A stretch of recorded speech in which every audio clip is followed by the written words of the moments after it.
speaker tonight is our Public Forum Debate President, Alex Petrillo, and he'll be flashing time for you. Okay, he's sitting right here.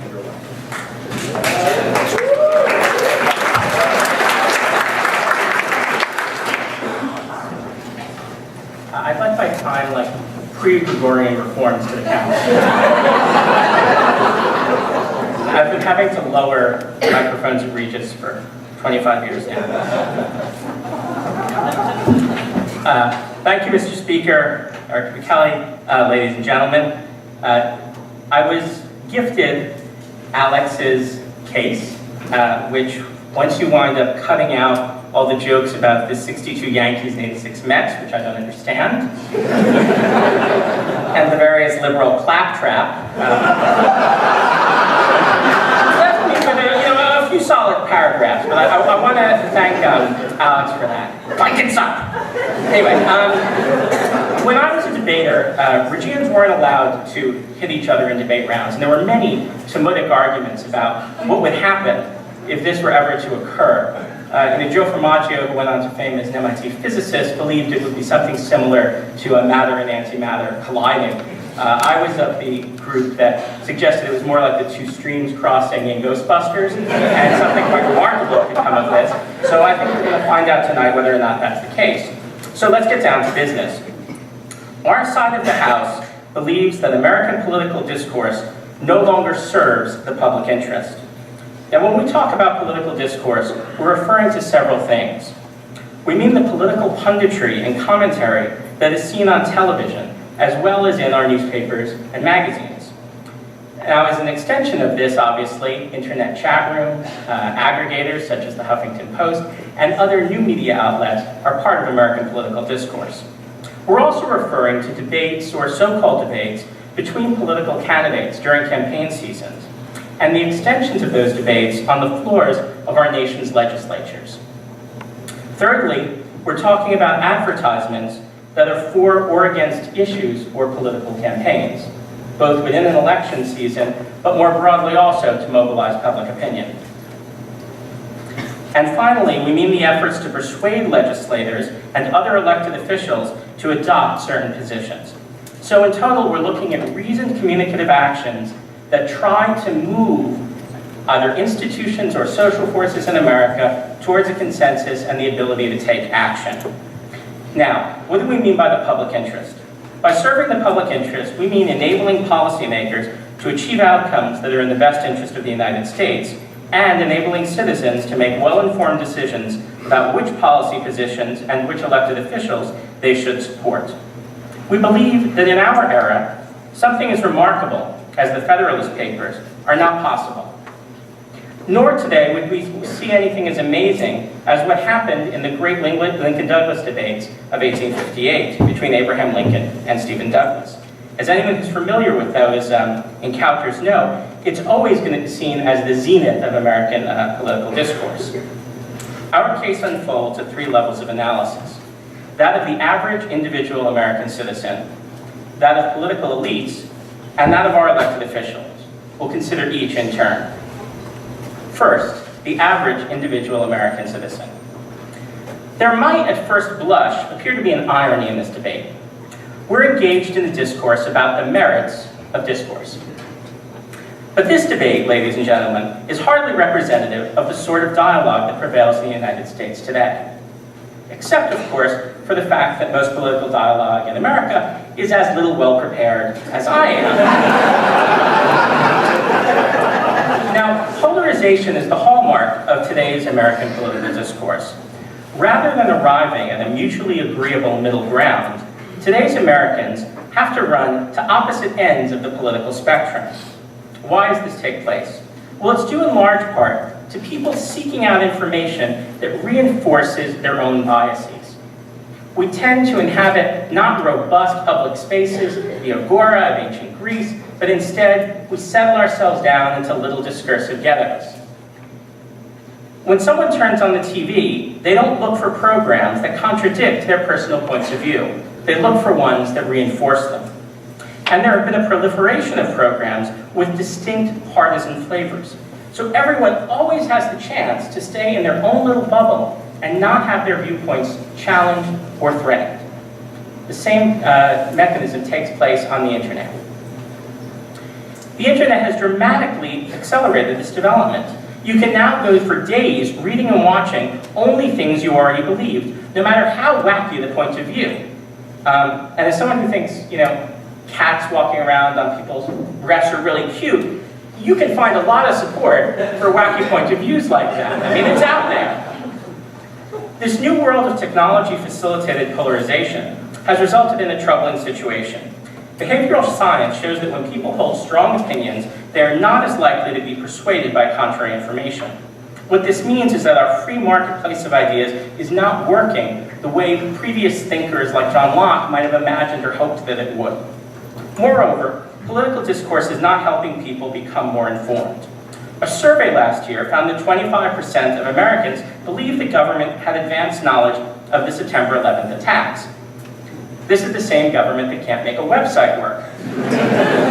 Another survey last month found that although 2/3 of Americans say they're following the events in Ukraine very closely, 5/6 of them could not identify Ukraine on a map. In fact, the further they were geographically from accurately identifying the Ukraine on the map, the more ardently they supported U.S. military intervention in the Ukraine. Now, and those who are actually undecided, those who are not polarized, now remember and fixate on the wrong things. In political presidential debates, the clever one-liner trumps substance. And a striking political commercial is more memorable than a well-thought-out policy platform. Now let's move on to the level of elites in the United States. Recent Supreme Court decisions show that those with money essentially have a larger voice and a larger ability to magnify their views than others. Since several of my colleagues up here are attorneys, I'm going to leave it to them to get into the minutiae of all of this, but the general point seems to be money bad. Moving on to the third level, since I'm running out of time, the level of our elected officials. Too many of our elected officials wind up beholden to the moneyed interests. See point 2, money bad. And too much of our politics consists of empty, counterproductive pandering.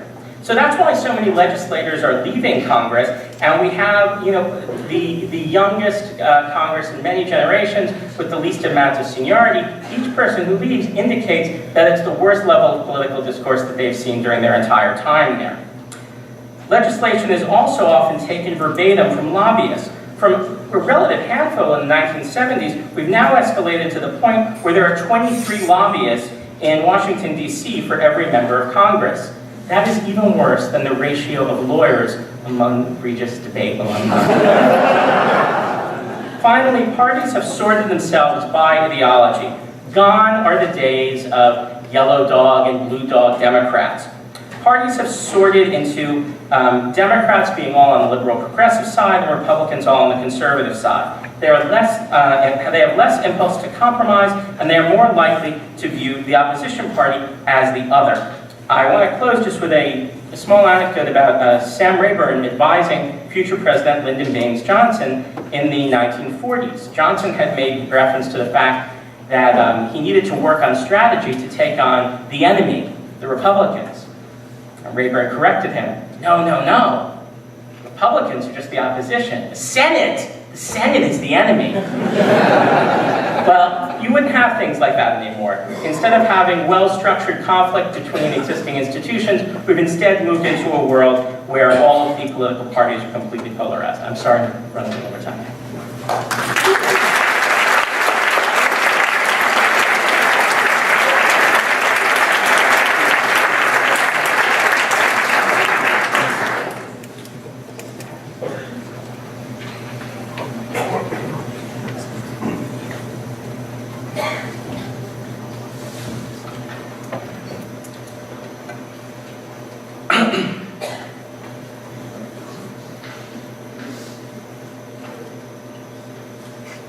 So just before I begin, I want to really thank you guys, congratulate you guys for being here. I'm glad the nursing home let you guys out for this debate.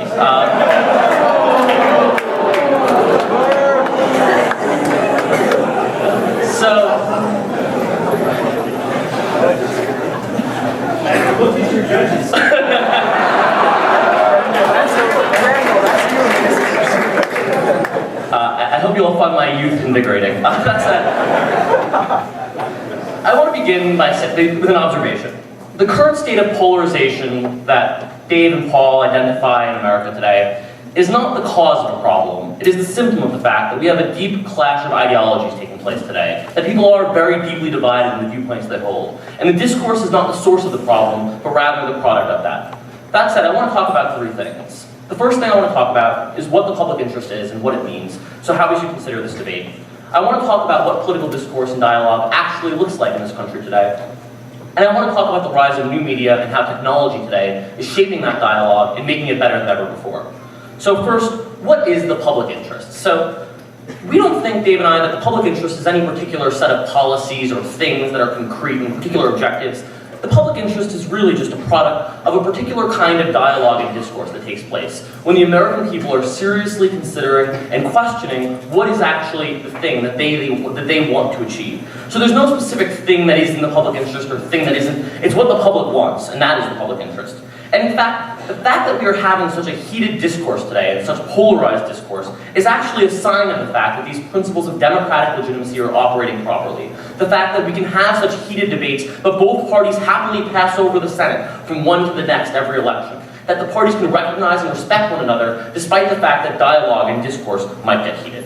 So, the first real argument I want to talk to you about, though, is what discourse looks like. Because how we would characterize this polarization that they talk about is actually meaningful debate about questions that are very important for our democracy and very important for all of us to consider. There are questions being asked about how our state should structure itself, questions about the place of federalism in the 21st century, questions about the nature of individual rights. It might be easy to point to individuals in the Tea Party, for instance, and say they aren't meaningfully contributing anything to dialogue, they're all radical. But the reality is, the question that you need to ask yourself is, do these people actually believe the things they are saying? And is there a segment of the population that meaningfully thinks these viewpoints need to be heard? Because what we would argue is that today in the 21st century, what we're seeing is not increased polarization, but viewpoints that have always been there finally having a place and an ability to take part in the conversation in a way that they haven't in the past.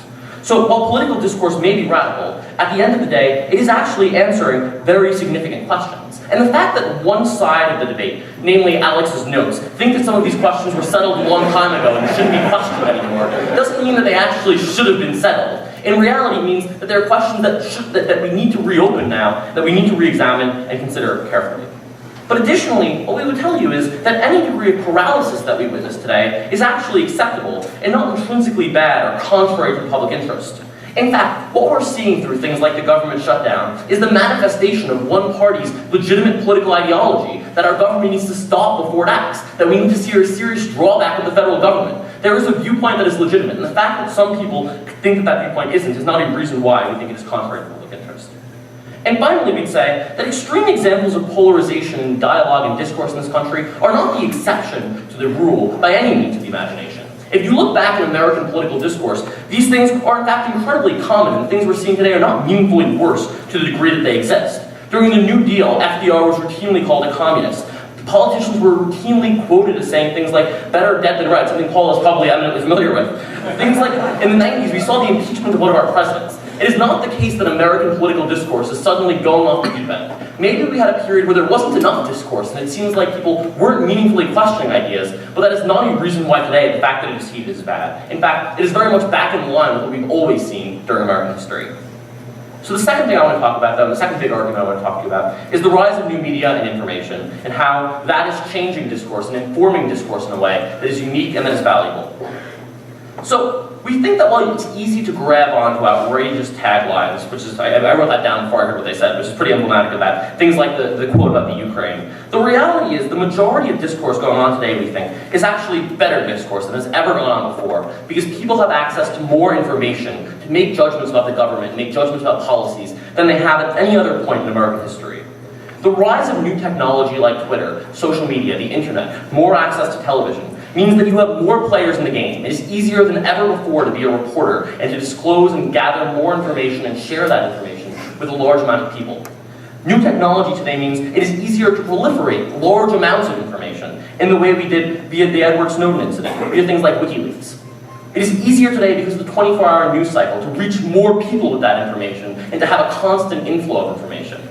So while one take on the current state of technology is that it means that individuals can always fall into an echo chamber and follow ideologies that they already agree with, at the very least, people are more informed about those ideologies and have more information about them to form those ideologies in the first place. So while it's true that to some extent individuals might be going on websites and seeing things they already agree with, at least today people are going on websites and doing that and getting that information that they might not never have had available to them in an age before camera phones, in an age before individuals could easily shoot out thousands of gigabytes of information at a moment's notice. And finally, under this we'd say, and the final thing we want to talk about is why more discourse is just generally good. An entire political movement in this country, the Tea Party, sprung up because of one interview given on one 24-hour news cycle channel. The fact that that can happen is a tremendous change in American politics, and that is a direct product of the discourse in a way that none of the harms I think that these guys are identifying really are. At no other point in history have individuals been able to rise up in politics without the support of party establishment, without the part of organized people behind the scenes, and meaningfully become players in American politics. Politics today are the most democratic they have ever been, when an individual like Ted Cruz can rise to power, or when an individual like Barack Obama can rise to power, on the backs of lots of small donations from lots of ordinary people. This is the new world we're living in, a more democratic world, and that is the product of discourse today that lets people have their voices meaningfully heard.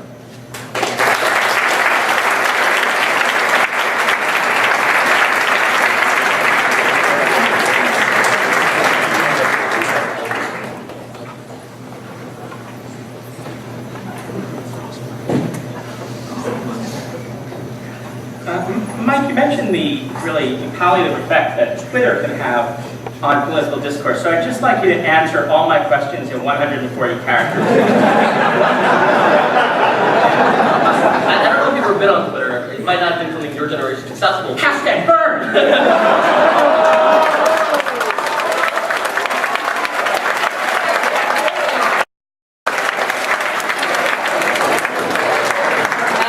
Here's a link to a New York Times article. I think I used all your characters. Okay, but can you give me an example? You were saying that one of the things that's so great about the current situation of our public sphere and our public discourse is that the lack of need for a party establishment. Can you give an example of what you think is an eminent and defensible recent political movement that's taken advantage of that? Sure.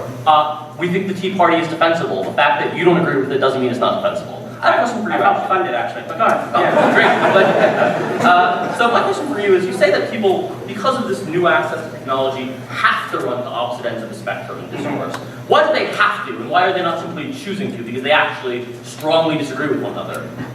They have to because in order to capture the nominating process in each of their parties, there is a lot less power left in the middle. And instead of trying to, for example, prepare themselves for a general election, they're trying to win within primaries. And that's been really changed by technology in a way that, it wasn't when guys like us were younger. That's odd, because then why did Mitt Romney win the Republican nomination instead of a more radical evangelical Republican? That is odd, Mitt Romney. I would point out that he won the nomination in a way that basically made it impossible for him to win the general election. So that even when you have people who are moderate, perhaps down, deep in their soul or whatever would be for Mitt Romney, come out of the party system, they've been delegitimized or, tarnished to the point where they can't effectively carry out their policies. So even the moderates are sort of damaged by this. But it's interesting, because aren't they still going through a nominating process and through primaries in a way that they weren't actually 100 years ago when party bosses were just selecting the nominees? Yeah, but we have to distinguish between what was happening 100 years ago and what was happening in the early 1970s. What we have right now is a party nominating process that was built in the wake of Watergate and for bizarre reasons picked up by both political parties, but that was created before there were 24-hour news networks. That was created before there were a lot of the new media you're talking about. So it really isn't designed in such a way that the technology and the party regulations fit together to produce a productive political discourse. So, do you have a question? No, I was just answering yours. you get more polite with me. So I guess let's keep going here. I'll make this cross-examination. This is kind of fun. I'm sorry. We're clearly the non-lawyer. So The other thing I wanted to ask you about is this idea that these surveys and these things, this 25% had advanced knowledge. I understand Alex found stuff and you didn't find it. Yeah. That's it. I imagine the place Alex found this was on Facebook. And what other kind of articles do you think You may know more about Alex's internet habits than I do. I wouldn't imagine it's on Facebook, but we've got a family audience. I think ways of illustrating the point. We're not staking our whole case on, on polling data, but we are trying to illustrate something that I think a lot of people would encounter in their daily lives. All right.